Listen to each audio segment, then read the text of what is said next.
सर्दियां खत्म होने को हैं लेकिन बर्फ़ नहीं पिघल रही। कोई फरीक अपने मौक़िफ़ से पीछे हटने को तैयार नहीं।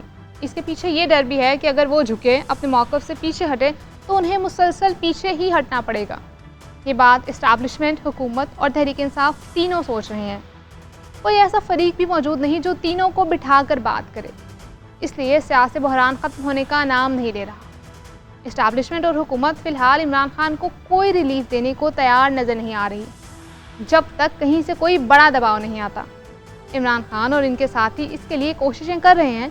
वो मौजूदा हुकूमत का खात्मा चाहते हैं। इमरान खान जेल में है, इसीलिए ये हुकूमत चल रही है। अगर हुकूमत इमरान खान को रिहा कर देती है तो इसे इल्म है कि वो एक बार फिर इस्लामाबाद मार्च का ऐलान कर देंगे। हुकूमत ये रिस्क लेना ही नहीं चाहती। अगर इस्टेब्लिशमेंट की तरफ से राब्तों या बैकडोर मुज़ाकरात की खबरें आती हैं तो वफाकी वज़रा परेशानी बढ़ जाती है। वो जानते हैं कि अगर खान बाहर आया तो इन्हें अंदर जाना पड़ेगा। ये भी कहा जा रहा है कि इमरान खान खुद चाहते हैं कि इनके खिलाफ मुकदमा फ़ौजी अदालत में चलाया जाए। इमरान खान को जो सज़ा दी जाएगी इसका खमियाजा पूरी पाकिस्तानी अशराफिया भुगतेगी। इमरान खान मिलने वाली सज़ाओं को एक हथियार के तौर पर इस्तेमाल कर रहे हैं। हुकूमत तहरीक इंसाफ के बयानिए के सामने बेबस नज़र आ रही है। हुकूमत ने तहरीक इंसाफ को रेत की दीवार समझ लिया था, लेकिन तहरीक इंसाफ बहुत मजबूत साबित हुई।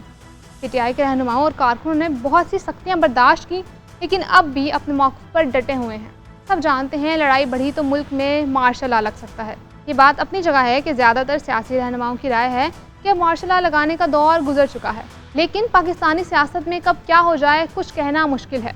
एक राय है कि हुकूमत और अपोजिशन जमातों की लड़ाई बढ़ती है तो इक़्तिदार उन लोगों के पास बराह रास्त चला जाएगा जो इस वक्त भी मुल्क चला रहे हैं।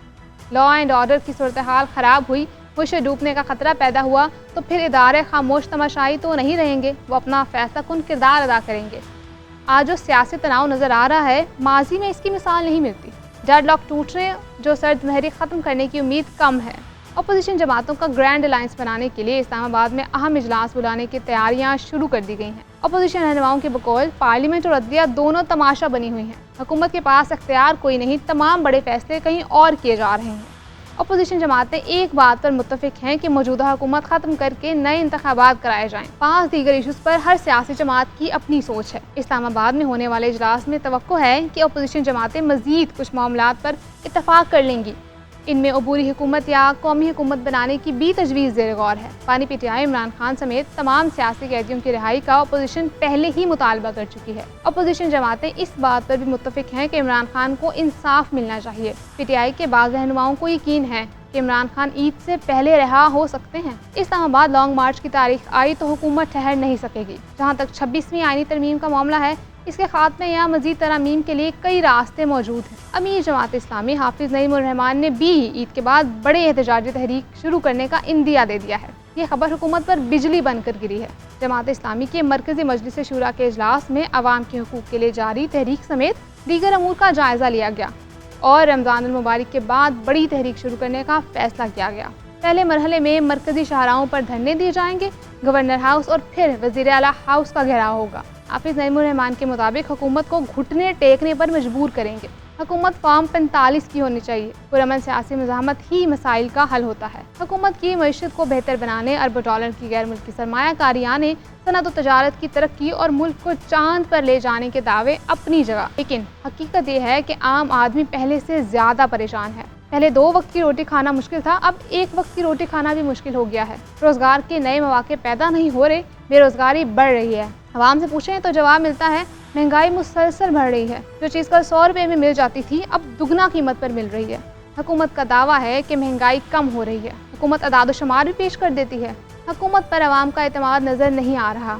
एतमाद का जो फुकदान आज है, पहले कभी ना था। अपोजिशन जमातों का इत्तेहाद कोई इंतखाबी इत्तेहाद नहीं, जो आम इंतखाबात में भी कायम रहेगा। अपोजिशन जमातों का एक सोच व इत्तफाक। साबिक़ वज़ीर आज़म शाहिद खाकान अब्बासी भी अपोजिशन जमातों का इत्तेहाद बनाने के हामी हैं और इनके PTI रहनुमाओं से मिराबते भी हैं।